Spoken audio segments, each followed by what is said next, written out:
There is a story that recently came out. Julie Roys did a video a few days ago and released an article. And I think it's important to discuss because it is about the same things that we are talking about here, but in this case, it is about a college student who is at a Christian college. She was a soccer player, and the allegations are that she was essayed by one of the vice presidents of the school who took an interest, strangely, in the women's soccer team. So this is what came out recently. It is about Truett McConnell University. And that college is a smaller Christian college. It is located in Cleveland, Georgia. I went onto their website. A lot of times I find some things that are ironic. And the first thing that you see when you get onto their website, it says, quote, "The truth matters at TMU," end quote. So as I go through this, and I'm going to go through this quickly, I'm not going to go line by line of everything that this young lady says, but I'm going to hit the highlights and the major points. You're going to see that that statement is quite ironic in the context of what I'm going to be discussing. Their website says, "We believe education is more than a degree, it's a calling." They were ranked as the #1 Christian college in Georgia by Best Value Schools in 2024 and 2025. I don't know what Best Value Schools is. So you'll see as I go along why I am discussing this. This is another one to mark and avoid. So welcome back to my viewers. And if you are new to this channel, because this is a different topic than I typically discuss, and there may be some new viewers, I will introduce myself. My name is Vanessa Johnson. I am an attorney. I have a background as a prosecutor. I used to specialize in sex crimes, and I am an advocate for victims. I want to be a voice where they don't come forward because they feel like they have been mistreated, they have been abused, and they have essentially been silenced. So other podcasters are talking about these same type of things, and that is what you will see on my channel. So mark and avoid, people. Mark and avoid. There is a Roy's Report article that was published on Thursday, May 29th. And it is talking about the TMU Vice President of Academic Services, Bradley Reynolds. He is the one that has been accused of grooming and SA. And it specifically says grooming and SAing a female student athlete over several years, beginning in 2013. She is a former TMU student, and she also worked there. Her name is Haley Swinson. And she alleges that Reynolds lured her into a discipleship. So we're going to get into this, and the discipleship occurred at his home in the basement. So Haley says that she was befriended by Bradley Reynolds, and he offered to disciple her one-on-one in his basement. So if you do watch the interview, she talks about how she met him. She met him when she was in her sophomore year, not her freshman. And she was, like I said, a soccer player there.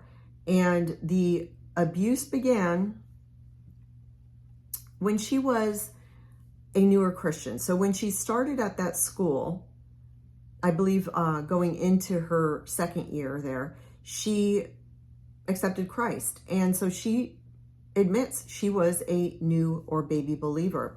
And she says in the beginning of this, and you know, if you've watched my videos, these words are echoed by other victims, other survivors, other whistleblowers. And it's really sad that they feel like they have to even say this, why they're coming out. But it's the society that we live in where the victims are repeatedly abused over and over again because they come out and they're not believed. And it is a very sad state of humanity that we're still dealing with this. And that's why we're here. That's why I'm here. So there's an allegation of not only the SA, but also a cover-up by the president and the trustees of the school. We're going to get into this.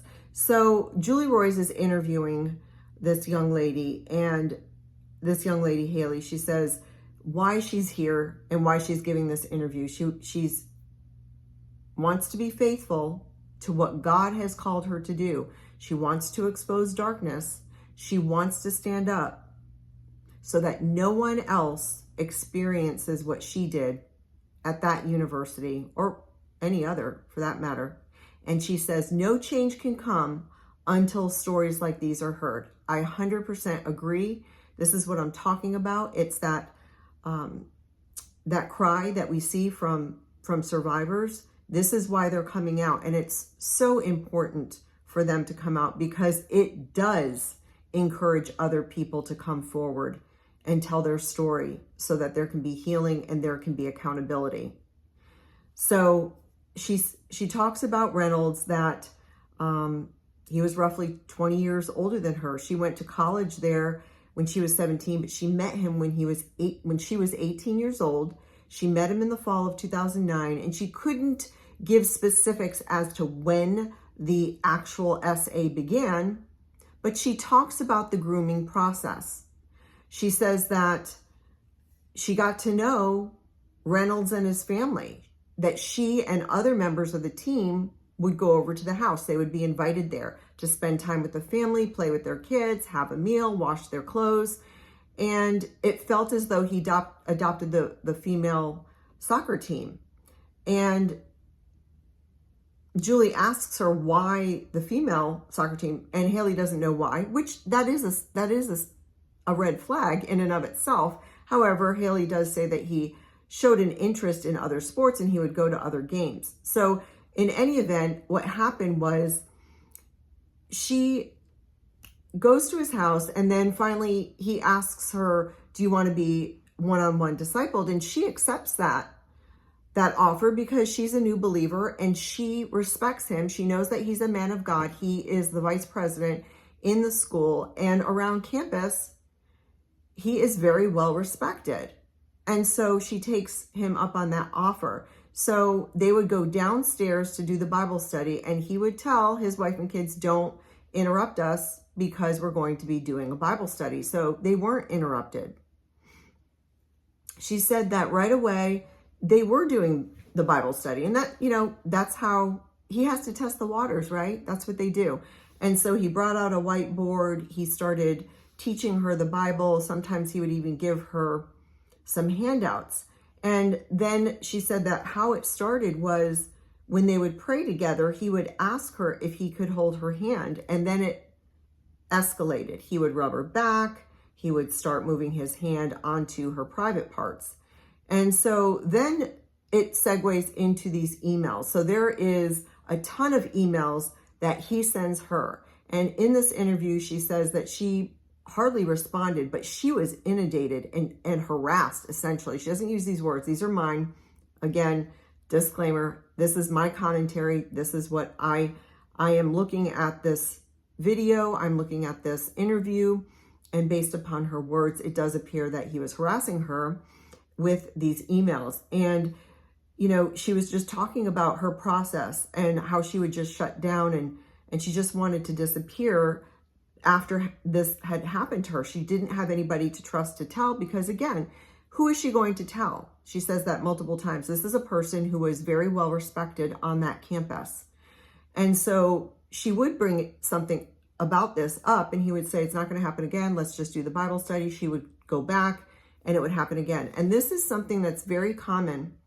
And, these predators, they're going to sniff out who they can target, and they figure that out pretty quickly.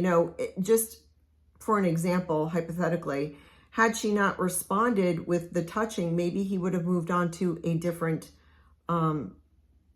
person. And I'm not saying anything about Haley. It's just, this is just how it goes. They figure out who they're going to be able to move into that area of abuse with. I'm not going to call it a relationship. I can't stand, that's something I will not, I hope I don't ever say that, because I don't like when I see that. This is clearly abuse. He's 20 years older than her. He's in a position of authority. She's a student at the time. The abuse was also going on when she worked there. And at one point, she worked for him there. So this is a very clear example of clergy SA, and Julie Roys talks about that in the video. So in these emails, she starts talking about what he would say. Now, this is going to be very reminiscent of Mike Bickle. He started telling her that he was having dreams that his wife was going to die. And he would share with her that this is God's will. Again, the prophetic, or just this is what God tells me. This is how they're manipulated. If you just compare it to, in the secular, there are other things that they do to manipulate, to get people to do what they want them to do, right? But what we see in the churches and ministries in clergy SA, they have an added bonus because they are in this position of spiritual authority. They're using that spiritual authority. They're using scripture, and it's very confusing. And that's what Haley talks about throughout this video, how confused she was. She's a young lady, young girl. I mean, she's not a child, but she's young. And she's certainly young in the Lord. And she just didn't understand it. She talks about how in these emails, and even when they would meet together, that Reynolds would say that God told him that this was a betrothal agreement, and that he took a vow to God that he would protect her, and that they were going to be married, and that she had to trust him. I mean, these are the things that he's saying to her, and she's so confused trying to figure this out with no one to talk to. And over 350 emails just describing the commitment, the betrothal, that there's a vow, that he already made this commitment to God for life. And then, they talk about some of those emails. And in one of them, from March 21st, 2005, he says to her, "I know my sweet wife will get to heaven before me, and I will need someone to help with my kids." We saw that with Mike Bickle. He told multiple people that his wife was going to die and that he was going to end up marrying them. It's so strange because you would think that they would know each other and talk about these things, but I highly doubt that. It's just evil. It's just demonic. And so she talks about, she even questions, she's like, who's going to believe me? Everyone on campus thought that he was such a godly man. We see that over and over again, especially with these churches, with these ministries. And they talk about a dream he shares that he had where it's very erotic. He's talking about having intercourse with her. And I mean, these are they're horrible facts. This one's very, very bad. And it really bothered me. I mean, obviously, if you do watch this, your heart is going to go out to this young lady. And she just said that she didn't know what to do with the emails, with all that he was saying, and with the fact that he's telling her that this is God's will, and then that's what she's believing. And then, now she's, after having the benefit of counseling, and she realizes that she was sexually abused and that she was manipulated and groomed. And, she knows now she was targeted and she was very isolated, and she just felt like she couldn't tell anyone. And it's taken her over a decade to just unpack all of this, and she's still going through it. She's very emotional. If you were to watch the video, you can see that. And so she talks about the key phrases that she wrote down from his emails that he would repeat. This is not only grooming, but it's a type of brainwashing is what I got from this part, because it's constant. He's throwing these out to her, and he would say this to her: "I will never harm you. This is God's will," talking about what he's doing to her. "I have never lied to you. I would never lead you astray. You have to trust me. God is not the author of confusion. God told me that we were supposed to be together. You will be my wife. This is from God. I prayed and fasted, and God continues to confirm it for me and for you." And then he says, this is, just classic spiritual manipulation, guys. "The enemy would love to twist what God is doing, but don't give him a chance. It's playing with the mind, with the psyche. And so she doesn't know up from down, right from wrong. And she's in the palm of his hands, and he knows it. And he tells her, you're the only one I can trust with this. What does that remind us of? From the Cassis, Tom Cassis would tell young children that he can only talk to them. They're special. He trusts them. Remember? I mean, this is all classic. If you're looking for what this looks like, this is what it looks like. We see it over and over and over again. And so, yeah, I mean, just the wicked things. And then she talks about the gifts. So she said that he would buy her coffee, he would buy her meals, he would send her and his wife on shopping sprees, and he would give her his personal credit card. And he would say to her, this is something that he's supposed to do to provide for her based upon God's agreement, the agreement he has with the Lord. I mean, this is classic spiritual abuse manipulation. They even had a gift chair in their house, and he made his kids give her gifts. So she knows now because she has the words, and she describes it as love bombing. And that's what we see. And so, you know, when Julie asks her, did you ever get a period of clarity and freedom? And she does, because she talks about how even though she's in this Bible study with him, on her own, she's reading the Bible. And she just decided she was never going to go back to that house. So she's still working on the university, but she still had to see him everywhere. And she eventually left in 2018. And so she talks about how she spoke to her team. It wasn't clear, but it did sound from what Haley was sharing that she disclosed to her team first. And she would tell her team, she said that I would stand in front of the mirror and practice smiling in the mirror. And she was trying to compartmentalize all of this. And it was not until she got into counseling, which was years later, that she started unwinding and unpacking these things. She said that she was 30 years old on the floor of Publix, that's a grocery store, in the fetal position. And her counselor provided her verbiage and said that she was having flashes of terror that would immobilize her. And there was a moment that she could not take another memory of what had happened to her. Now, as you all know, I recently spoke about Heather Schott and about her disgusting video, just re-victimizing victims and saying that victims are not victims unless they've been a sex trafficking victim, or, you know, you've heard it. And so, and she also had issue with the fact that, well, this is her issue. I'm talking about Heather Schott from Mercy Culture. If you haven't watched my videos, it's the one where she's interviewing Michael Brown.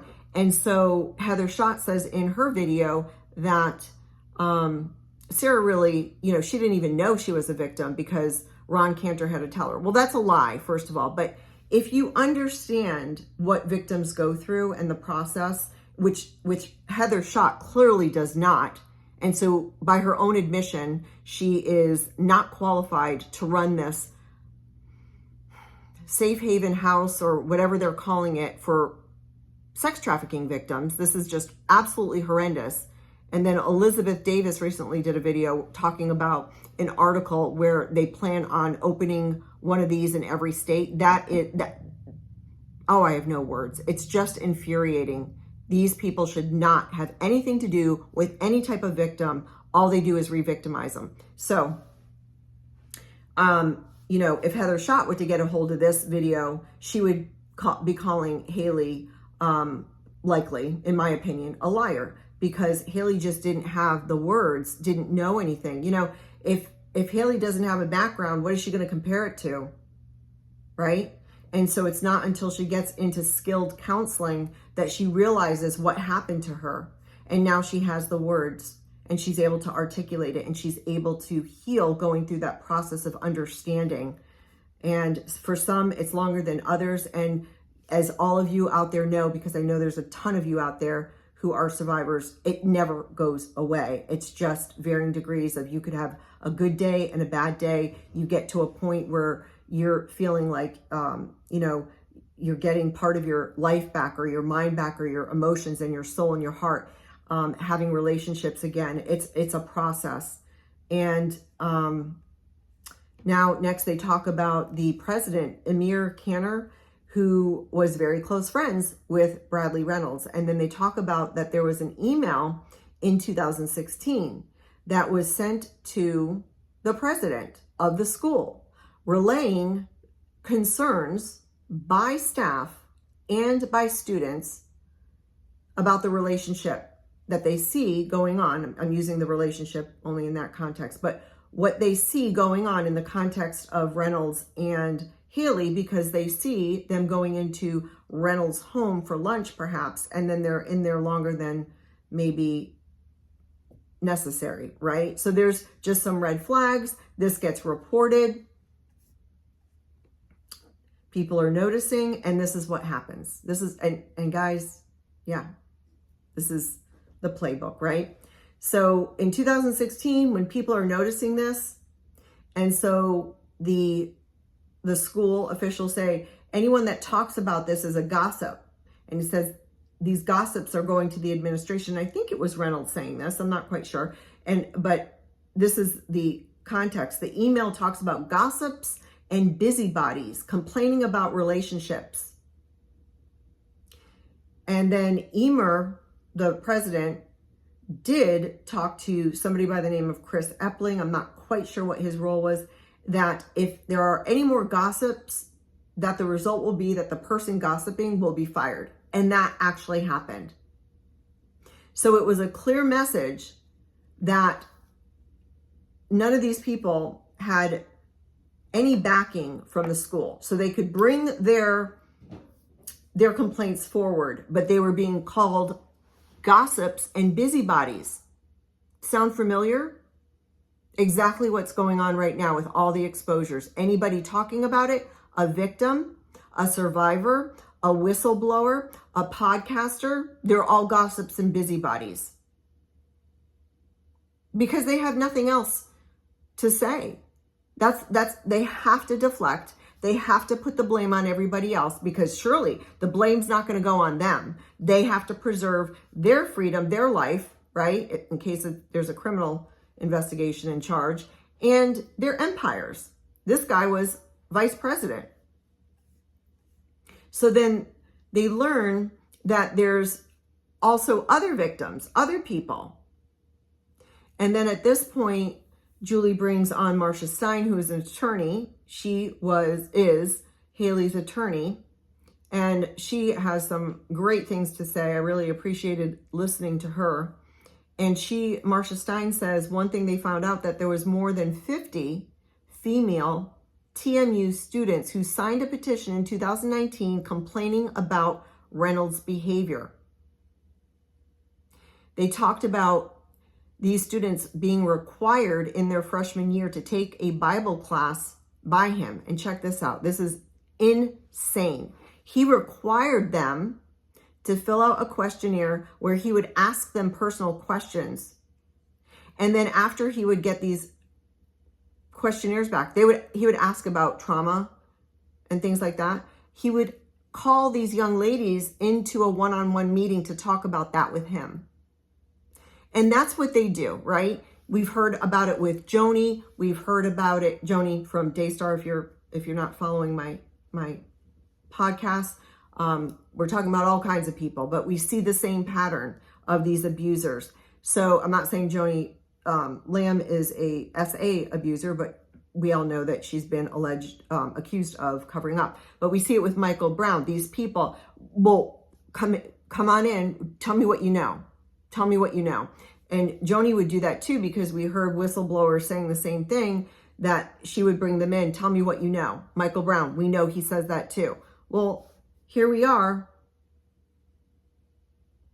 This is a form of that, where he's bringing them in. He wants to know things about them that he can use against them for his evil and demonic purposes. So, what do you think happened with that petition?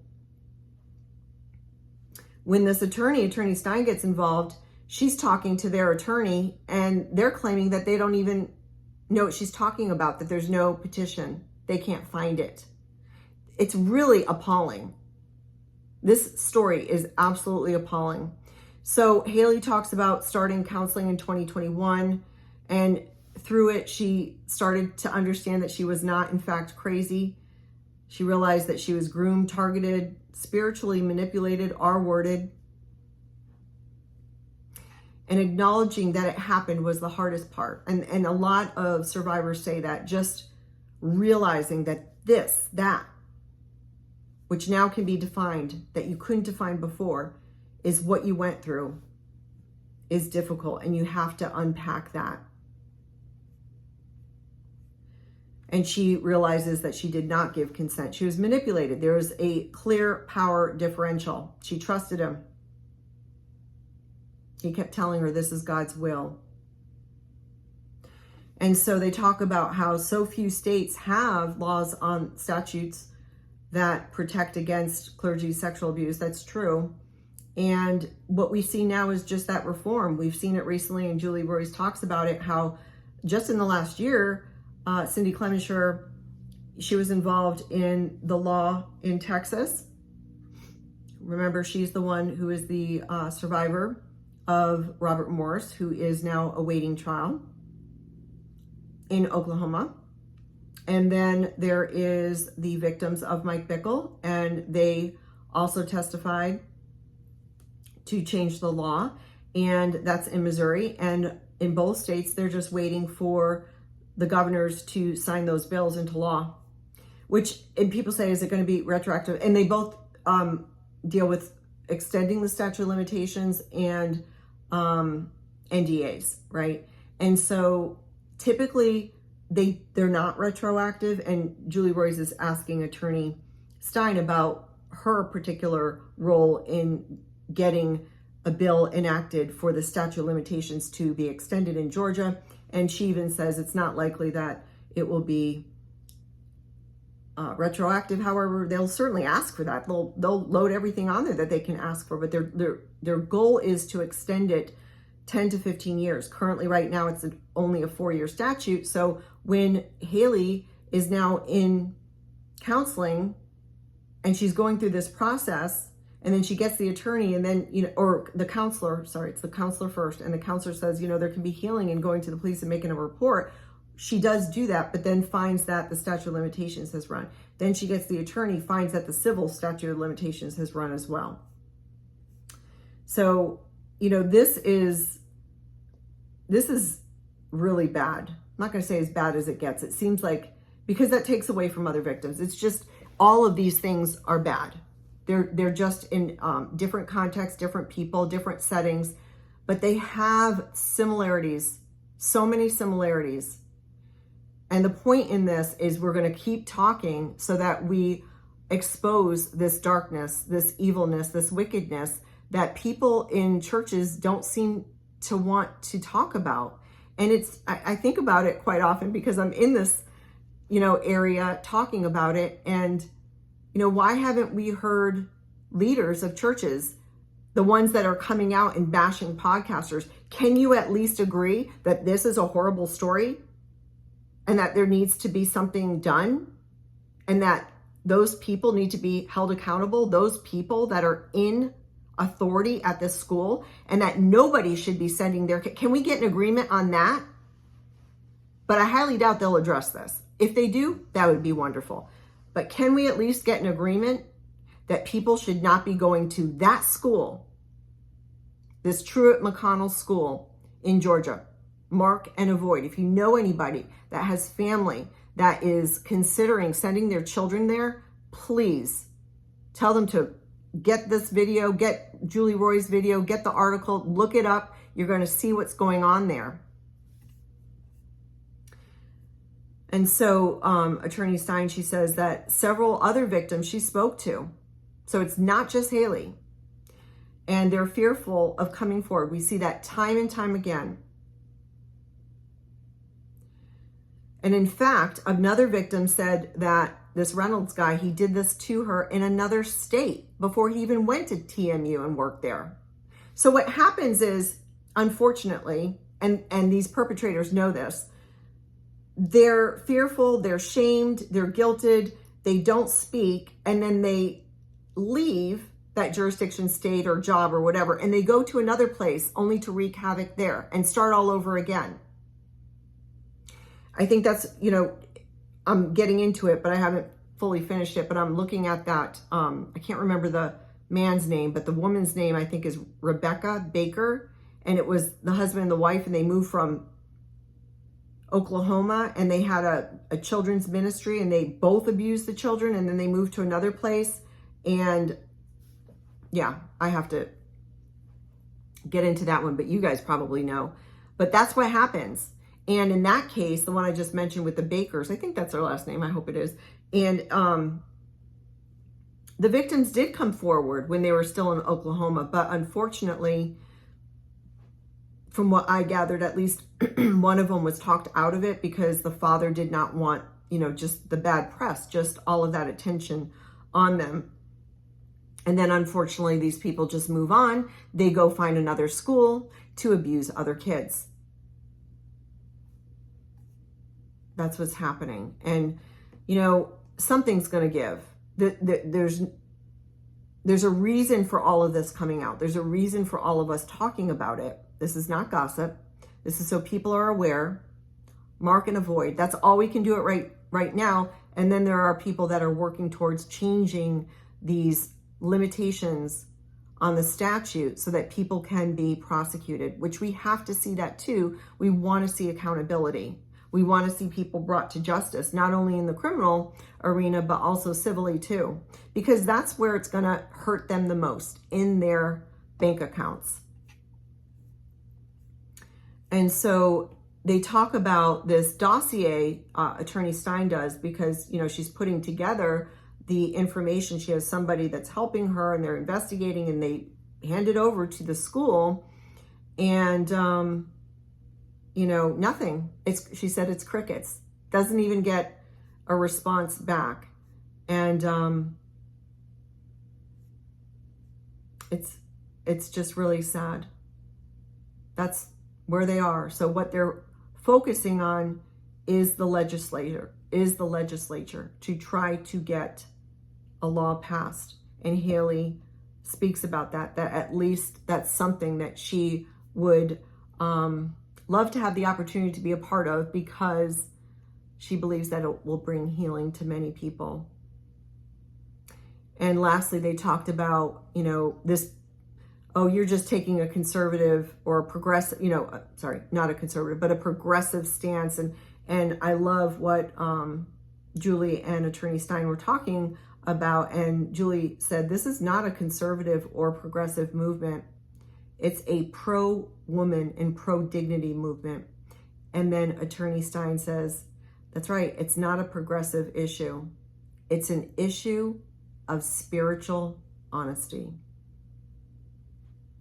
That's what it is. That's what it is, folks. It's an issue of spiritual honesty. We've been saying this on this channel. All of my other podcaster friends talks about it. We are seeking truth. We are seeking justice. We are seeking healing.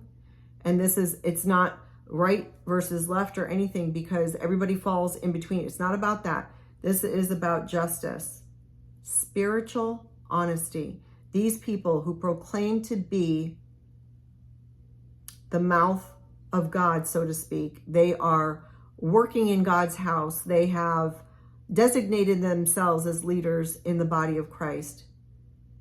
This, I believe, is such a stench in God's nostrils. I believe that God is just sickened at seeing this over and over again. It's such a stench.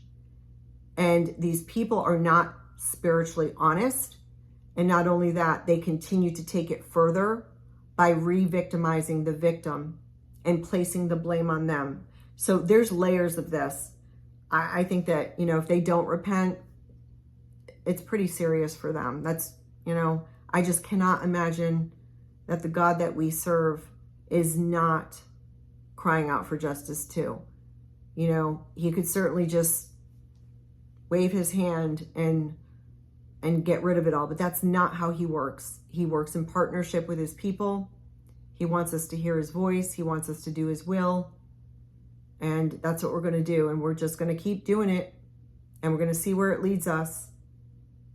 So I will link the video that Julie Roys put out recently of the interview with the young lady Haley and the attorney Stein. She's on there as well. I will link that in the description so that you can watch it if you wish to do that. And let me know what you think about this. I always love to hear your comments, and I look forward to our next video.